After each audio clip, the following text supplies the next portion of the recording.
ఢిల్లీ పార్టీలకు తెలంగాణను పరిపాలించుడు చేత కాదు అని తేలిపోయింది. కాబట్టే ఇది పేపర్లో వార్త. ఇది ఈరోజు వార్త. ఈరోజు పేపర్లో వచ్చిన వార్త ఇది. రాష్ట్ర ఆర్థిక పరిస్థితి గరిష్టానికి, ఆర్థిక లోటు గరిష్టానికి వీకింది, సన్నాసులకు పరిపాలన చేత అయితే లేదు.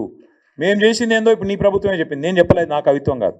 ఈరోజు ఈ దివాలాకోరు కాంగ్రెస్ నమ్మిన పాపానికి వీళ్ళ అసమర్థ పాలనలో తెలంగాణ చేతికి చిప్పొచ్చే పరిస్థితి ఉన్నది. ఎందుకు అంటే జనవరి నెలాఖరు వరకు, అంటే మొన్న పోయిన నెలాఖరు వరకు రెవెన్యూ ఆదాయం వీళ్ళు 1,23,000 కోట్లు ఆదాయం ఆర్జించినారు. కానీ ఖర్చు పెట్టింది లక్ష కాదు, 1,23,815 కోట్లు వీళ్ళు సంపాదించినారు. ఖర్చు చేసింది మాత్రం 1,49,866 కోట్లు. అంటే రాబడి కంటే ఖర్చు 26,000 కోట్లు ఎక్కువ. ఏడబోతున్నాయి ఈ పైసలన్నీ? కొత్త స్కీమ్ చాలు చేయలే, ఒక్క మనిషికి కొత్త రూపాయి ఇయ్యలేను. మహిళలకు 2,500 అన్నావు, 2 రూపాయలు ఇయ్యలే. తులం బంగారం అన్నావు, మన్ను కూడా లేదు. రైతు బంధు వెయ్యవు, రైతు రుణమాఫీ చెయ్యవు, స్కూటీలు అంటావు ఇయ్యవు, ముసలోళ్ళకు పెన్షన్లు 4,000 చేస్తానో ఇయ్యవు. మరి ఎందుకు ఖర్చు పెరిగింది? ఎందుకు నువ్వు రాబడి కంటే ఖర్చు పెంచినావు చెప్పగలుగుతావా? అసలు ఎందుకు అప్పు చేస్తున్నావు? ఇవాళ మీకు మిగులు బడ్జెట్తో రాష్ట్రాన్ని అప్పచెప్తే నువ్వేం చేస్తున్నావు?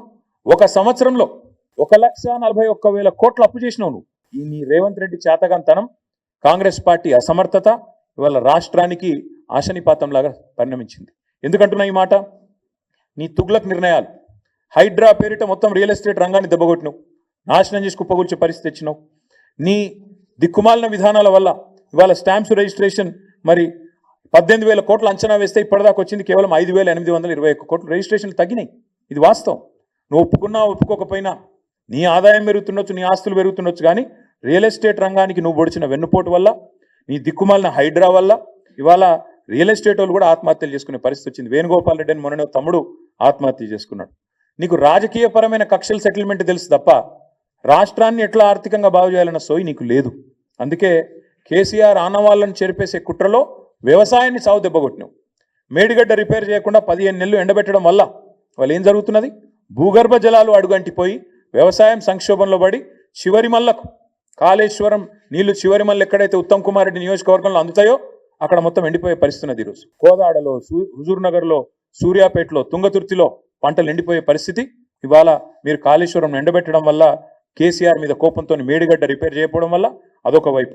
అట్లాగే మేము 10 ఏళ్ళు పకడ్బందీ ప్రణాళికతో అవినీతి లేకుండా రాష్ట్ర ఖజానాను ప్రతి ఏటా సంపదను పెంచుతూ, మధ్యలో కరోనా వచ్చినా, డిమానిటైజేషన్ వచ్చినా, కేంద్రం అసలు సహకరించకపోయినా మేము సంపద సృష్టించినాం, రాష్ట్రానికి తలసరి ఆదాయం పెంచినాం.